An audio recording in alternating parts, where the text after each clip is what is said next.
March on Washington for Jobs and Freedom. These people gathered for the purpose of raising their voices in unison to demand that the United States of America fulfill the promise that has been outlined in the Declaration of Independence, that all men are created equal, and that they be afforded the civil and economic rights that were guaranteed by the Constitution. Now, this has been one of the most historic, uplifting, and impactful moments in American history. But fast forward 57 years to January 6th, 2021, where another impactful moment happened, where a group of individuals descended on the nation's capital for the express purpose of overturning an election that was powered in no small part by the African American vote. So now we have to wonder sometimes and acknowledge that the struggle of African Americans in this country has defined the character of the American people. And after 57 years, you got to wonder, is anybody listening?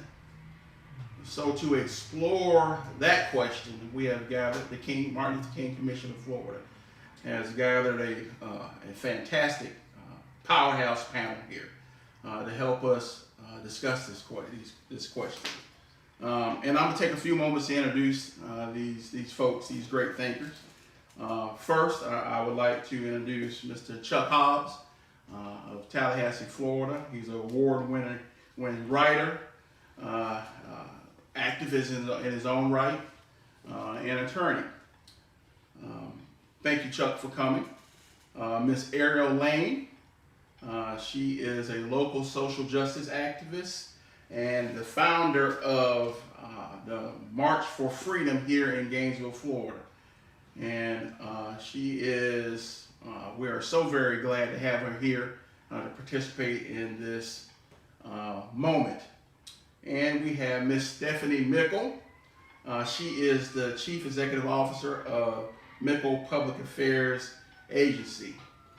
We're glad to have you. She has many years of experience in the political realm, and we are just so very excited to get her insight on some of the events that have happened today with the idea of how does that impact social justice agenda in America going forward in 2021. So we are here virtually. This is a bold new experiment, and we're once again so very glad that you're joining us in here. So we want this to be as interactive as possible.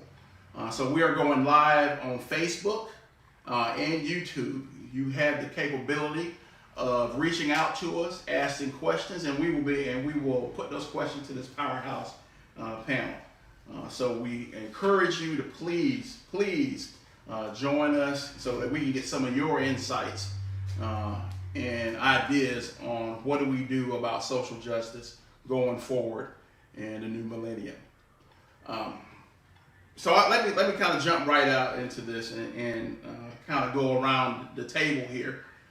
As I mentioned earlier, we were all, and at least I was in shock and amazement as to what I saw this past week transpired in the nation's capital this past Wednesday.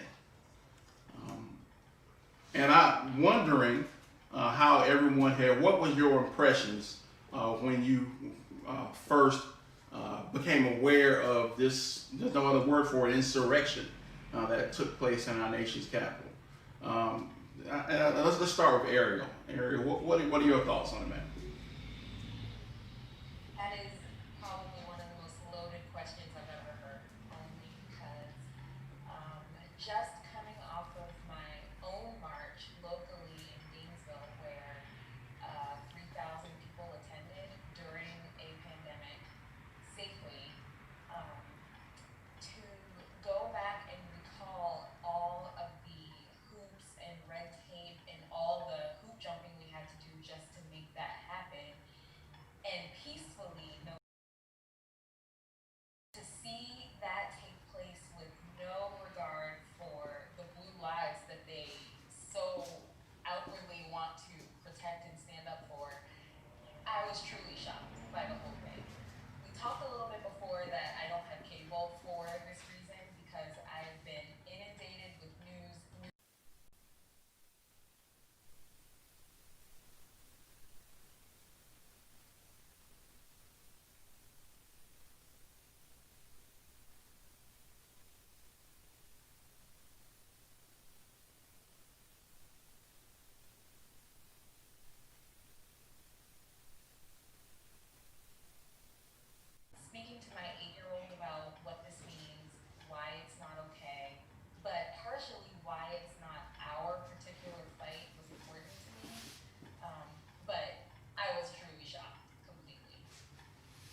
Stephanie, so you, and I believe that, correct me if I'm wrong, you were general counsel for former Senator Bill Nelson. Is that Yes. right? Mhm. So did you spend a lot of time in DC? Oh boy, I did. I did on Capitol Hill in those very spaces that we saw on TV last week. And you know, I don't know what you're getting ready to ask me, Broncy, but I have lots of thoughts for sure. Well, let me ask you this: do you recall where you were when you first heard what was going on? Yes, I was driving home. I was out running errands and was on my way back and decided to turn on the radio and see what was going on. So, and that's when I heard that there was a siege on the Capitol.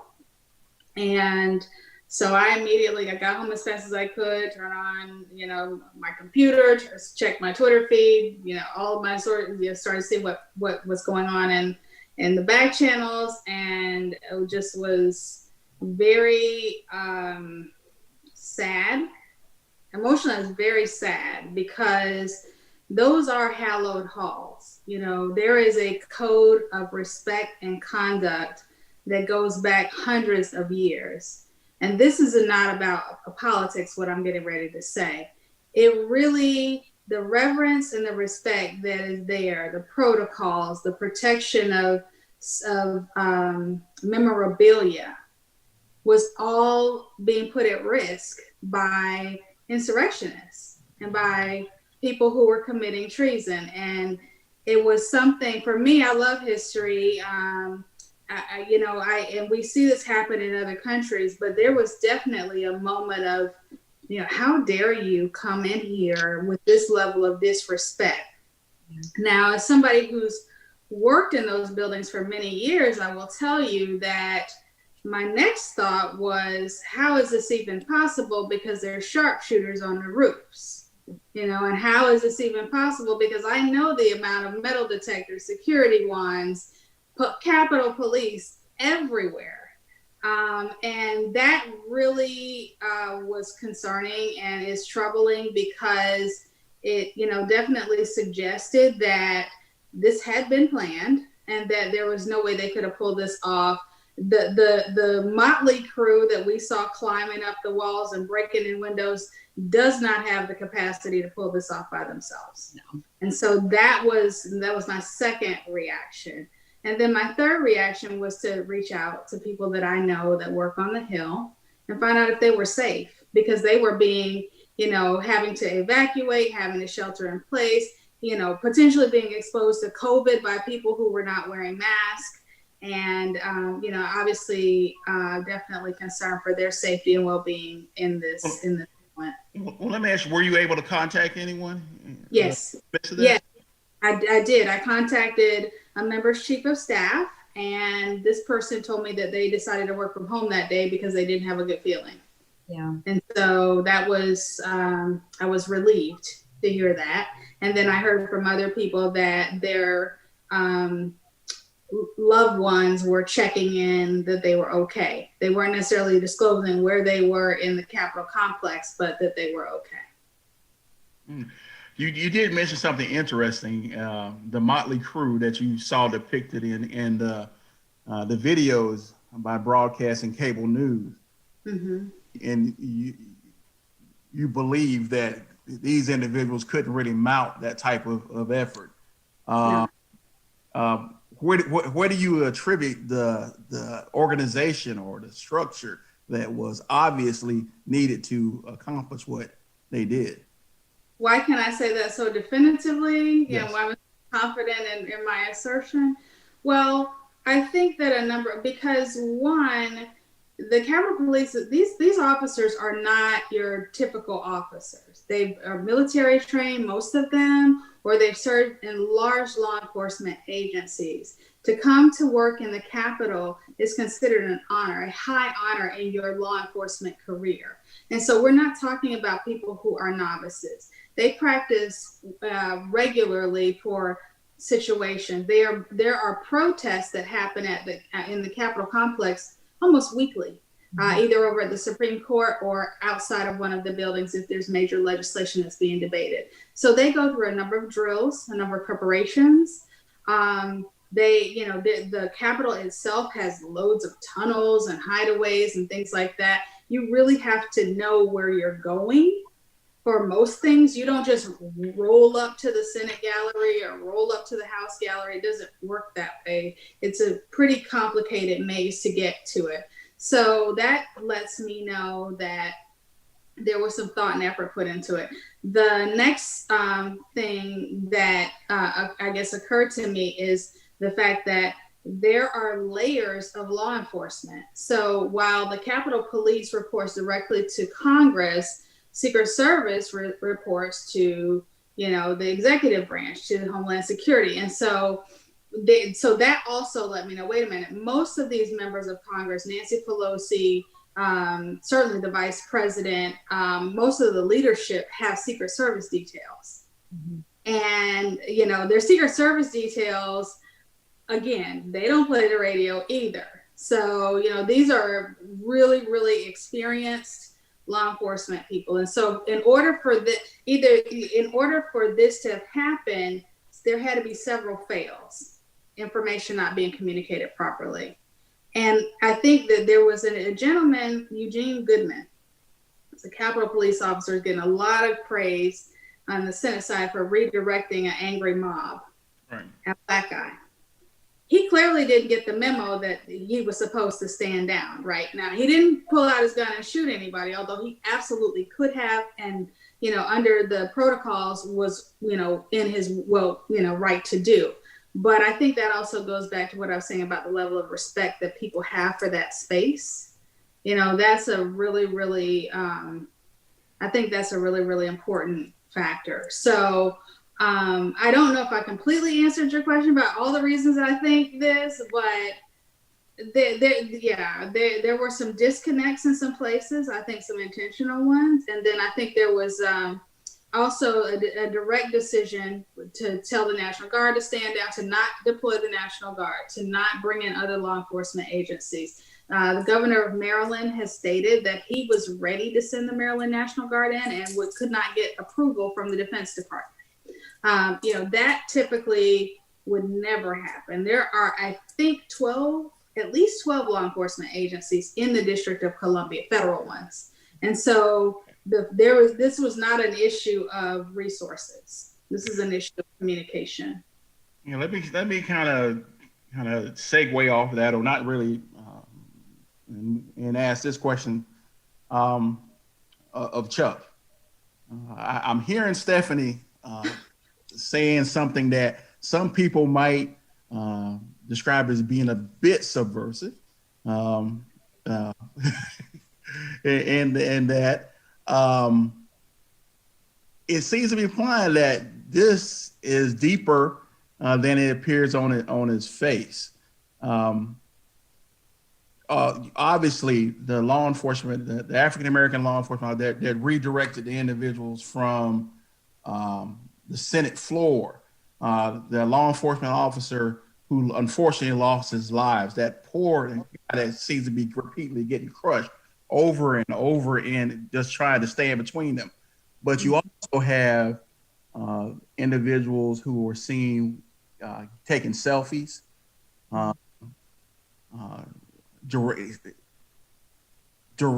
seem to be directing people to certain locations. And I was going to kind of get Chuck to focus in on this. In preparing for this, on the March on Washington, 250,000 people came to Washington. They were met by the National Guard, the FBI, the Capitol Police, full force here. And as I recall it, and correct me if I'm wrong, Chuck, I don't think there were any real significant instances of violence.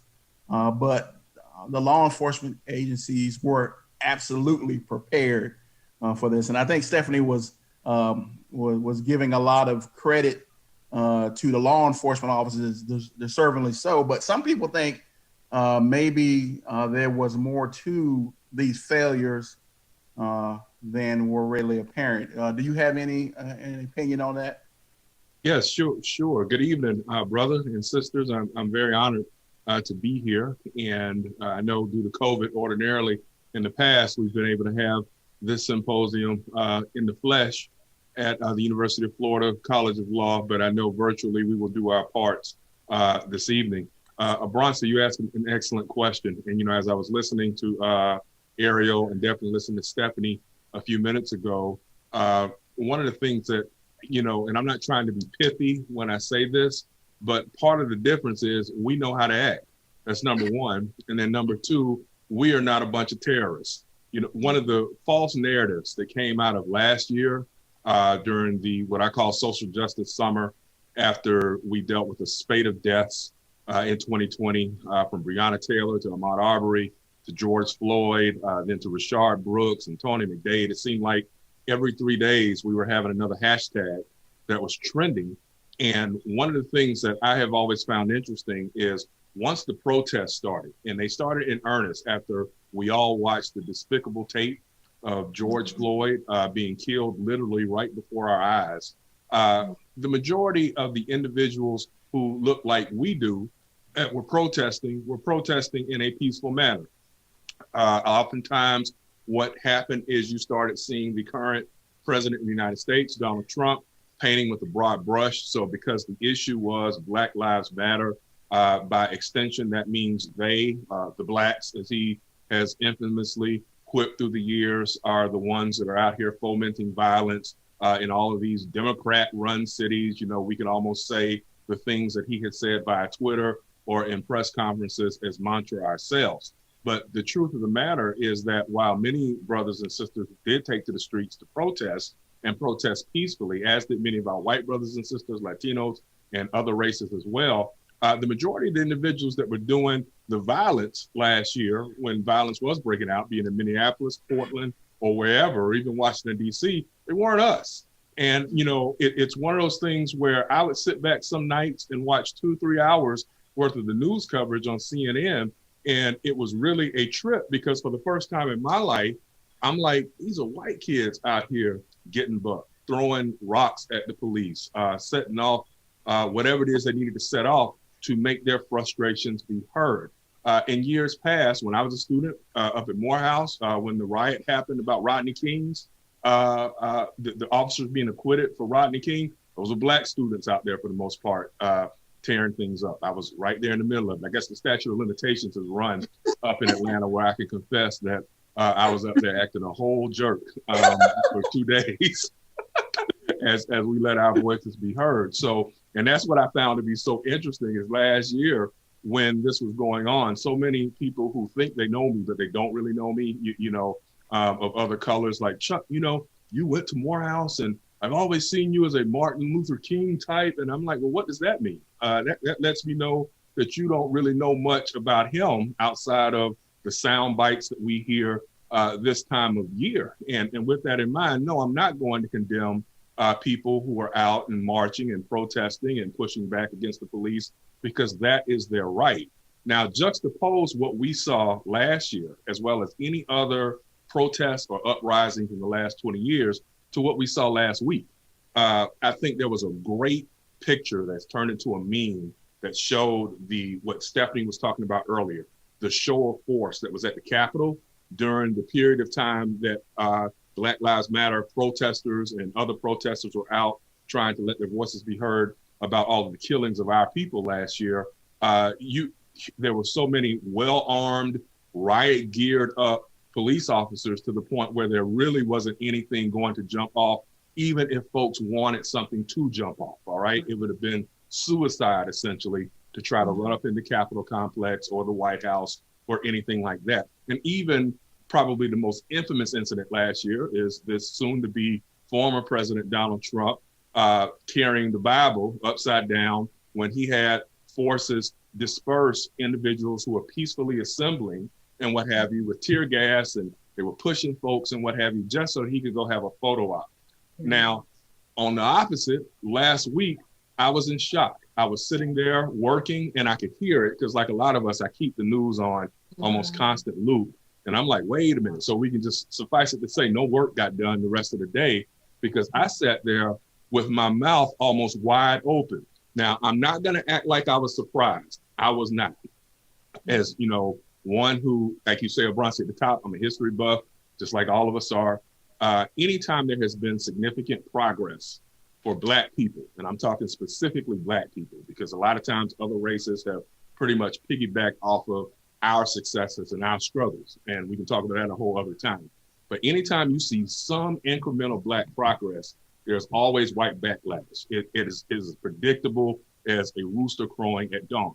So what you wind up happening is, whether it was Reconstruction followed by 80 years worth of Jim Crow, which included lynching and legal second-class citizenship for our ancestors, and not even just ancestors, our parents, generation, many of us, or grandparents at a minimum, whether you're talking about Tulsa being the Black Wall Street and this vibrant economic district there where we were self-sufficient. We had a booming economy there as Black people, and in an instant, over a lie, next thing you know, there is no more Black Wall Street, and nobody was ever held to account. Same thing in Rosewood, not far from where many of us either went to school or grew up there in Gainesville. It was no more because, again, jealous whites were like, we're going to destroy this over a lie because we just don't want to see you self-sufficient Black people doing well. So I won't sit here and act like it is a surprise to me to see whites who are very frustrated that Black political power, brown political power, women with political power, the LGBTQ community with political power are now allowing our voices to actually make a difference. It is no shock to me. I think that to a great extent, we Black president, you don't understand it. What do you mean? What do you mean? This is what we mean. This is what we mean. And that if I am worried about can't walk in my neighborhood and get shot, these ones can run up in the Capitol complex and kill people and destroy property and go and live to talk about it and brag about it on Twitter, Parler, and other social media sites.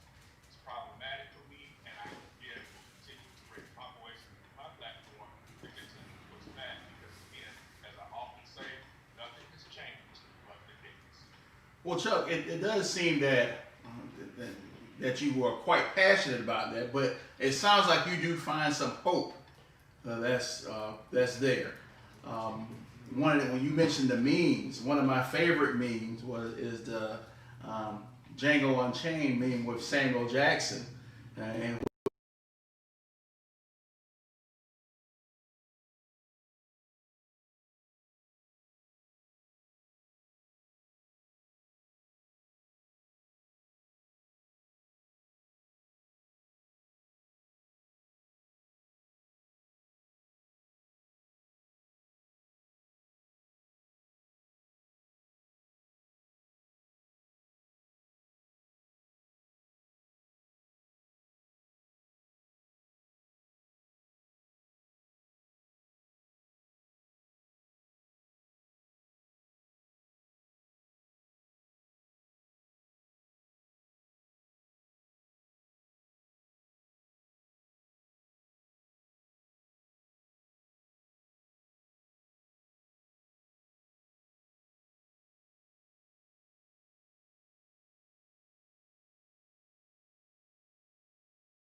it really does owe Black folks.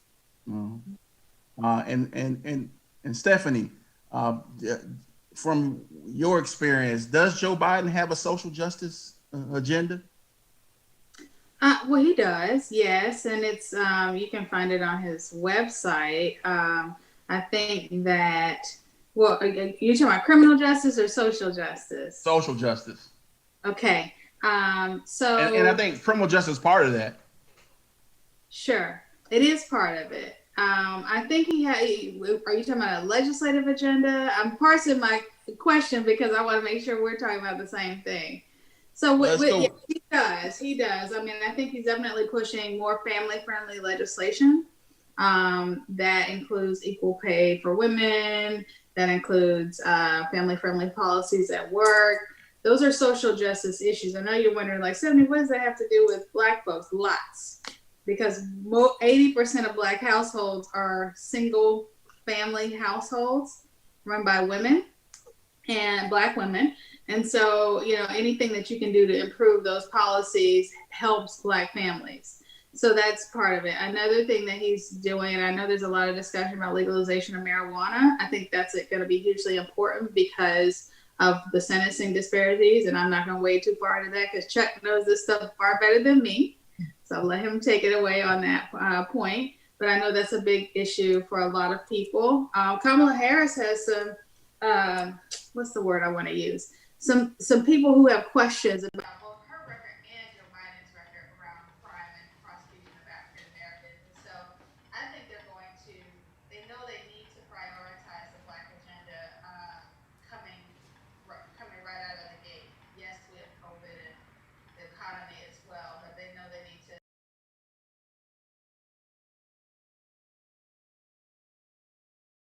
say something about that before I stop, which is this, is that I think it's highly incumbent upon us to hold them to those commitments early and often, because as you can see with the 24-hour news cycle, something else will take the attention of the Congress very quickly if we don't, as an African American community, make sure that our issues are addressed. Now, historically, African Americans have always been involved in political discourse, and it's always been a point of fighting for their rights because they participated in club activities mainly because they couldn't get in the club, and they had to fight to get in the door so that they can have a voice, and that has been manifested. Although now we have when we talk about the success that Stacey Abrams had in Georgia, getting broad political coalitions, but historically, African Americans have hit the streets. They register voters. They march. They protest. And so I want to direct this to Ariel.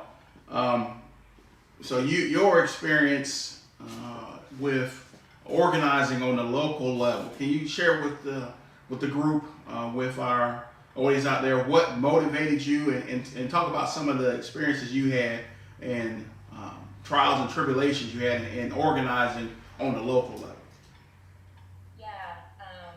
So the story behind why the march even happened is probably one of the saddest stories for me, because my 8-year-old biracial child was just out of virtual school for the summer, and during my days of allowing the news to drone on in the background, he happened to catch wind of the George Floyd murder on CNN. It was the top story. And he actually asked me if something like that would happen to me. And I almost immediately heard myself lie, as we do with our children, to protect them from the realities of living as a brown person today. But it made me so angry that I even had to consider that with an 8-year-old. This child is afraid that his mother won't come home. So I thought about it for a little while, maybe like 20 minutes, but I was so aggressively upset that I sent the mayor a Facebook message, which now that I look back, I don't know if that was the smartest idea. I don't know why I got that in my head, but I sent him a note and asked if anything was going on to kind of stand against what was happening to us daily, weekly, all the time. And he responded and said, "Not that I know of." So I don't know if you guys are familiar with this, but when there's a car accident or someone gets hit by a truck or whatever and they're laying in the middle of the road, everybody around you thinks somebody's gonna call the cops, somebody's gonna call the police, somebody's gonna help. I'm not gonna take responsibility to do that because somebody will do it. And I had basically lived my life that way up until that point, like somebody's gonna fix it. And in that moment, I thought, if I don't do something, nobody will. And even after that, I thought, well, if somebody plans another march or another protest or another movement, the more the merrier. The more of us doing it, the better. So I made a Facebook group, and the group grew to about 3,100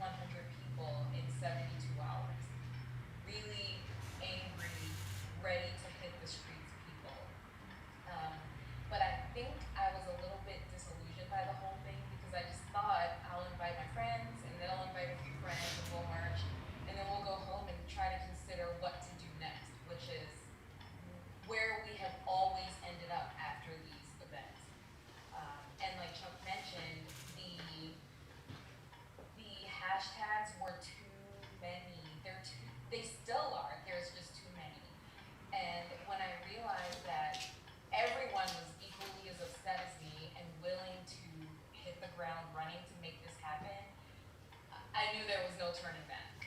So that Saturday morning when we finally marched, so we actually ended up getting a police escort, and we were allowed to march in the streets even though there were no permits being given out because of COVID. But I was able to, Gail Johnson, the city commissioner, actually allowed us to do that in the interest of public health and safety.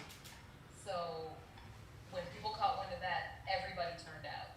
And in the days since the march, we've turned March for Our Freedom into a nonprofit organization. And I'm trying to remind people that social change and social justice is a marathon, it's not a sprint.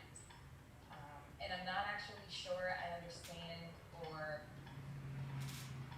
I want to be sure that we're marching for the right reasons. I think policy changes are our biggest issues right now. So I don't want to be the person who's marching because Sally lost her job, or, Tom is angry about the next thing. We have to really organize and affect real social change as opposed to just hitting the streets over and over again. But I will in the event that we need to. So I think the biggest thing for me was trying to explain to someone so small and someone so innocent what was actually happening to us. And I felt like I just needed to show my son what it looks like to stand up for what you believe in, and that's what we did. All right. So let me throw a question out to the entire panel that we got from the internet, and I want each of you to take a stab at it. And the question reads as follows: in the panelists' opinion, how can everyday individuals, regardless of race, support the Black Lives Matter movement and the overall push for justice for all African Americans? So I'm going to go ahead and start with Chuck on that one. Okay, all right, yeah, very good. A couple of ways that I think that everyone can help. Number one is find out local, just like the old saying, all politics is local. Everybody has issues that are connected to Black Lives Matter pretty much, even within their own cities. And if you've been fortunate to not have to deal with someone who's been slain by law enforcement, there still are other justice-related issues, as Stephanie alluded to earlier, be it sentencing reform, be it the number of individuals who are arrested, like for instance here in Florida, Bronson, real well, there's so much discretion that police officers have, even whether to arrest them. And you see it a lot, it's very pronounced in college towns like Tallahassee and Gainesville, where whether they give you a notice to appear for having a beer or some marijuana, or whether they actually carry you to jail, sometimes can be determined based upon race. I mean, let's just call it for what it is. Those are issues that you can deal with on a local level by meeting with law enforcement, by meeting with your local commissioners, meeting with your local state attorney, your local public defender, letting your voice be heard, and that type of thing. I always encourage a court watch type program where citizens show up to these sentencing hearings, or show up to trials, and let the judge know, hey, we are here, we are watching, we want to make sure that justice is equally meted out. That's very important. Even though on social media, there are things that can be used to help. So many people, particularly politicians these days, they take a look at what the pulse is on social media as well. You talk about opinion polls.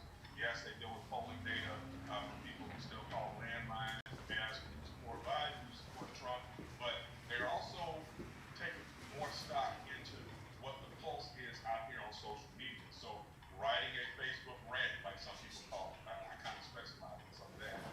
Make you a post, put your hashtag on that thing, and next thing you know, your voice is being heard in that way also, because local politicians are paying attention to what the pulse of the community is about whatever issue it is that we're going with, the area in which one of them to. We have to be extremely specific and targeted with what it is we're looking for, because if you're just scattershot and just have too wide an agenda, then nothing gets done. But if you can focus on, like you say, family issues, you can focus on pay discrepancy between the genders, and you can focus on all forms of discrimination, be it race, sexual orientation, religion, things of that nature.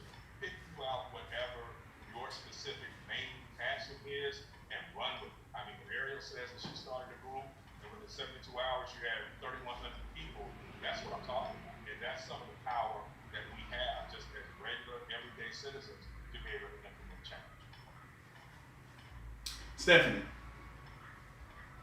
I think allyship is hugely important. That's a word that you hear used more frequently in the LGBTQ space, but what it basically means is Black Lives Matter is about equality, about recognizing the humanity of all people and Black people.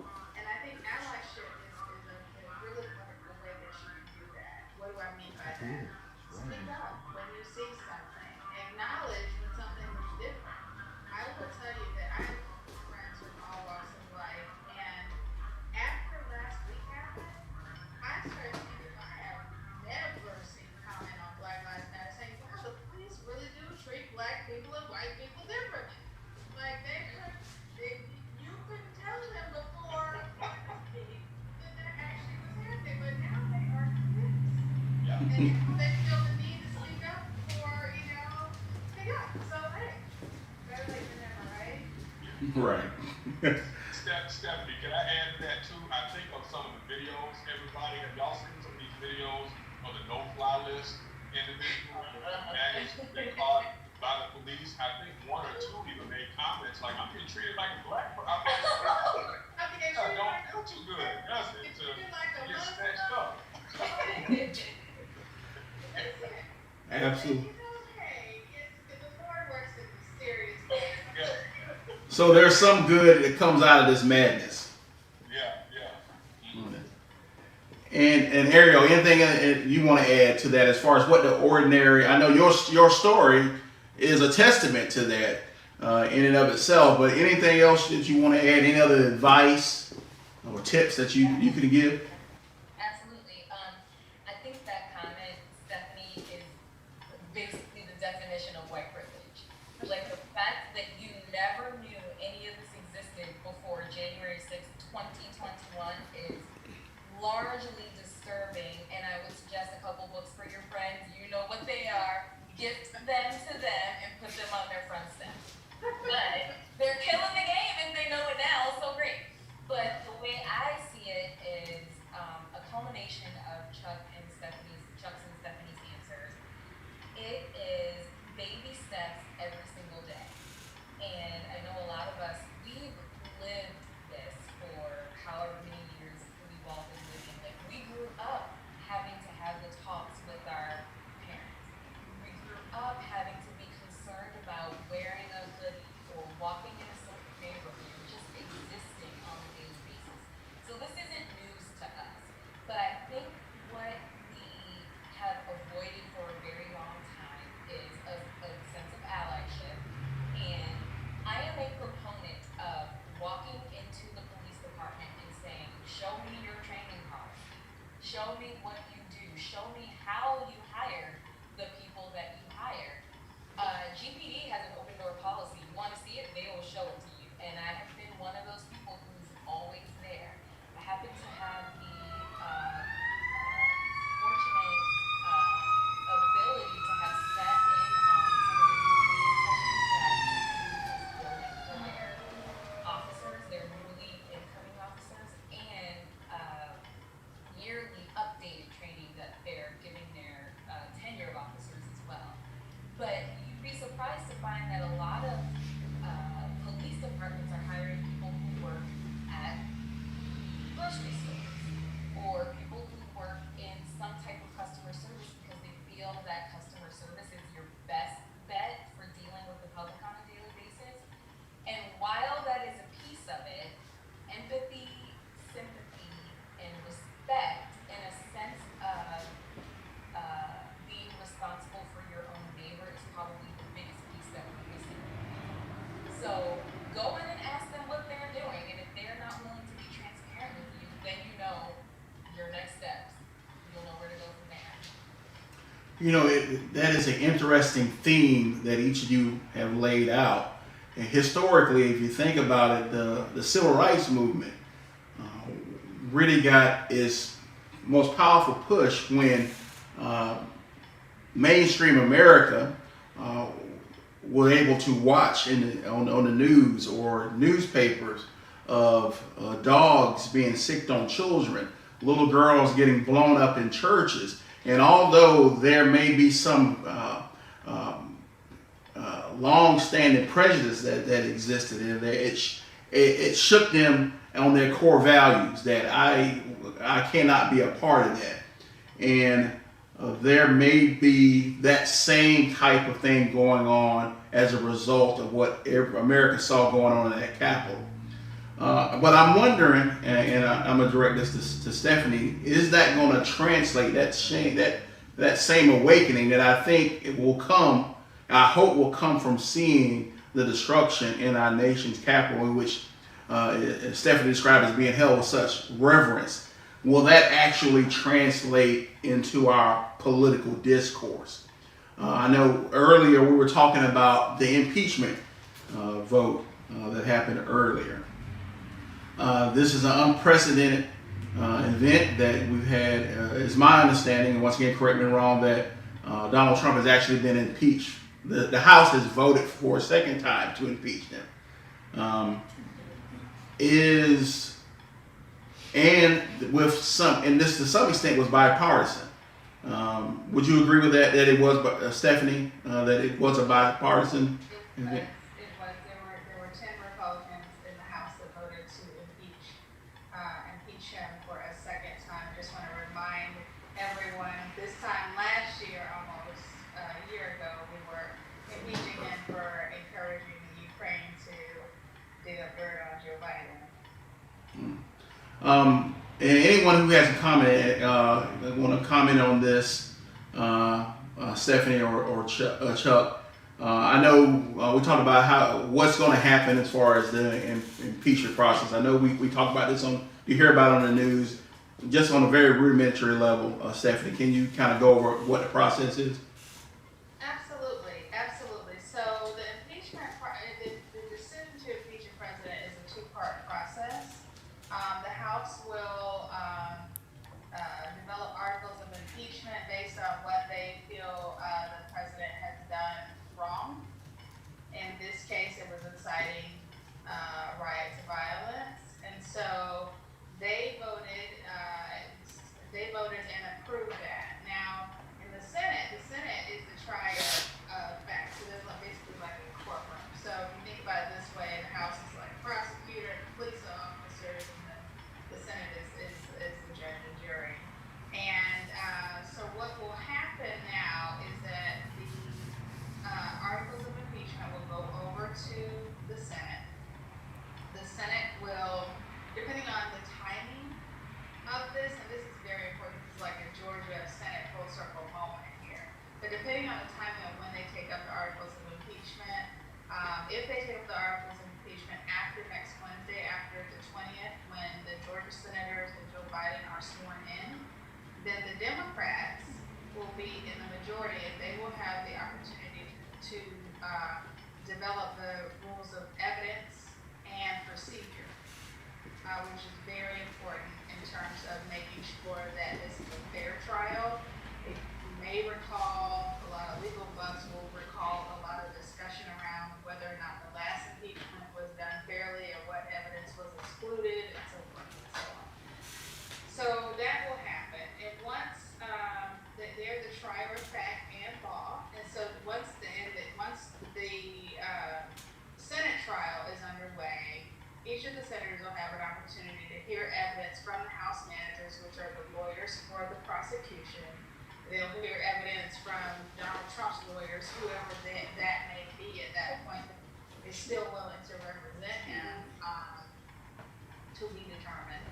And then they will make a decision on whether or not to impeach him. If they decide to formally impeach him in the Senate, then the next question becomes whether or not they will strip him from the ability to run for office again, which is very important.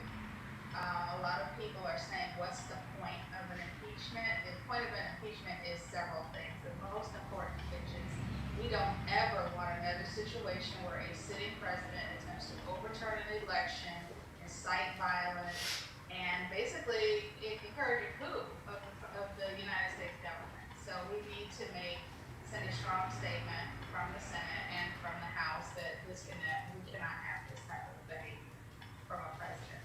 Absolutely. Now, Chuck, I know impeachment, they call it, it's a trial, but as Stephanie alluded to, the Senate gets to set its own rules of procedure and its own rules of evidence. But I am wondering, just your thoughts on this, because both you and I have spent a lot of time trying cases, and this is the unique set of circumstances in which you're going to have the prosecutors, who are going to be the House managers, and the jury, which is the Senate, actually be characterized as victims of the crime, or at a very minimum, eyewitnesses to the crime. I don't know if you have any thoughts on that at all, Chuck. Well, Marcy, that's a heck of a comment. I had not thought that in that way before you actually said that. And Stephanie laid out what the next steps are going to be. And when you think about that issue, when I was trying cases, I never handled anything remotely like this. It's almost impossible to be able to see a juror who actually was a victim because they were being with. I'm not 100% sure though, and I'm speculating. Obviously, I don't know. I'm not Nostradamus, but I have the feeling that when Mitch McConnell has leaked over the last few days, two words have been consistent: that he's angry and that he's done with Donald Trump. I know that Donald Trump has a lot of bombast. I know that he, is just this cocky type. No one's going to tell me what to do type. But I actually think that fundamentally Donald Trump is a coward.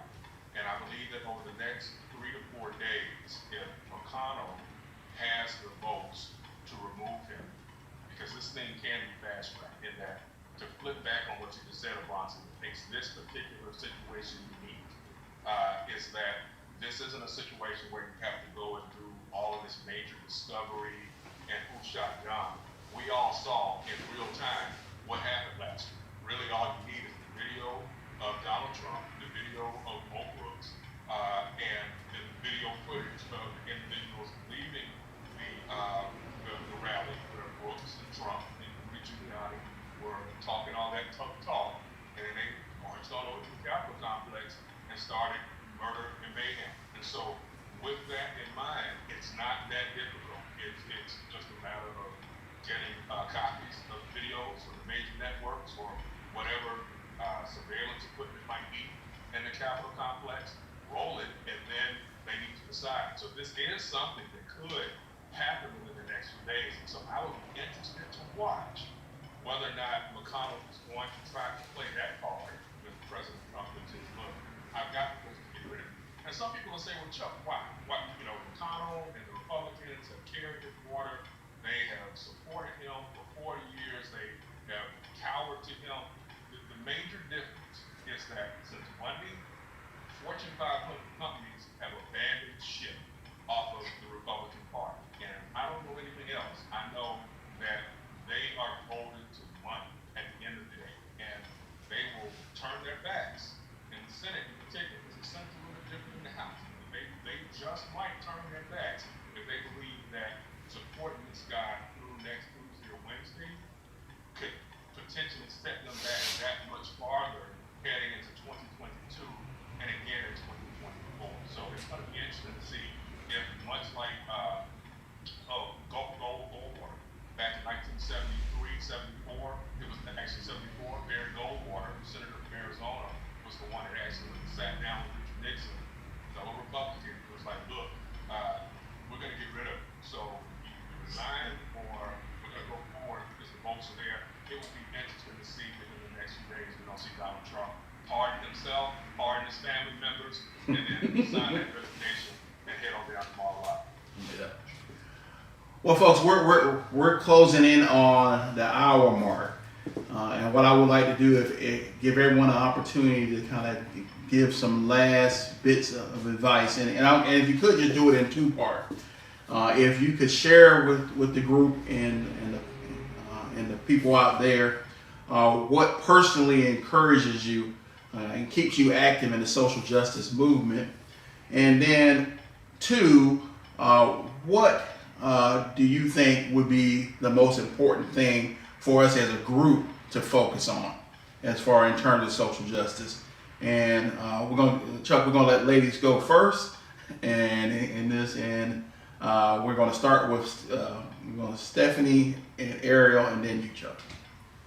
Okay. So what personally encourages me is this 16 to 24 demographic. I just love the civic activism and interest by teenagers and college students. They have taken up the mantle in this past year and a half in a way that I did not expect. But I love seeing it, and it does my heart good to know that they are getting a first-hand lesson in what it means to protect our democracy and what it means to exercise their constitutional rights. And they're not backing down. I mean, they have the knowledge, they have TikTok, they have all that social media platforms, and they are not afraid to use them. And I love it. It's great. Now, with all of the short-sightedness and bravado that comes from being a teenager. So that without the so I love seeing that. To me, that is very encouraging, and it makes me want to continue to help continue to fight. Now, I do want to say that in terms of us, I think I've often thought about what would Dorothy think about what is happening right now, because it's very circumspect and deep and stuff, like most Morehouse brothers are. And I just think that he would want us to keep our eyes as African Americans on the ball, and on our ball, because there are a lot of balls in the air right now, and I really think that we need to be conscientious about what's going to be our agenda when all of this dust settles, because eventually it will settle. I do think it will take some time for our government to level set itself, but we as a people need to be focused singularly on what's best for us. All right, Ariel. Yes. So I think the most encouraging thing for me is the daily witnessing of Black boy and Black girl joy. There is nothing like it. It's like sprinkling glitter on everything. Like watching them just being so proud of their skin and proud of their heritage and not looking away from where we've come from and actually using that as a springboard for the next thing. Like even these little kids are out here like, look at me, and I'm like, I'm here for it. It's just so encouraging, and I love being able to be a part of that. People stop me in Publix and Target. I went blonde because I thought people wouldn't recognize me, but turns out that's not true. But they stopped me, and the woman who was the manager at Starbucks downtown just hugged me and cried and said, I haven't done anything with my 15-year-old in years, and he begged me to come to your march. And she said, ever since then, we have been best friends because he needed to see me standing for something, and I needed to stand for him. So I'm so motivated by that. I will say that Tulsa inspires me. I am not a Garveyite, but I do follow some of those principles, and I believe that we can empower ourselves from the inside out. People are very concerned about defunding the police and how we're treated by them, and I'm kind of like, well, let's police each other. Like, we got this. If we can empower each other from our own communities and spread that wealth around our communities, then we'll have potentially a different set of issues, but we won't have the same issues that we're having now because we won't rely on them to police us. So that's probably my outlook for it, but both of those things are highly motivating for me. All right, Chuck, we got about 2 minutes left, so. All right, very quick. Number one, thank you, Bronte, and I enjoyed this panel with the ladies as well as you. I'll say this much, very similar to what Stephanie and Eric said. I think it sounds cliche from children on and it does inspire me to see bold individuals who are fearless out here doing their part, and then those of us who are a little bit older generation in particular, Ariel, we're excluding you a little bit here, but our generation in particular, we're the Generation Xers are really in a unique spot because we were taught by parents and grandparents who were fresh off Jim Crow. We were taught by teachers who began their careers during Jim Crow, and yet we also are this much closer to the millennials and the Gen Yers who, you know, have grown up where anything is possible, so to speak. So we have some pessimism and optimism, and we can use our life experiences to be able to help foment the policy-based changes through our individual advocacies and group advocacies moving forward. And I'm looking forward to all of us continuing to attain. And with that, folks, I am so appreciative of each of you guys' participation, input. I am amazed by each and every one of you. Thank you. And we will see you again, same place, same time.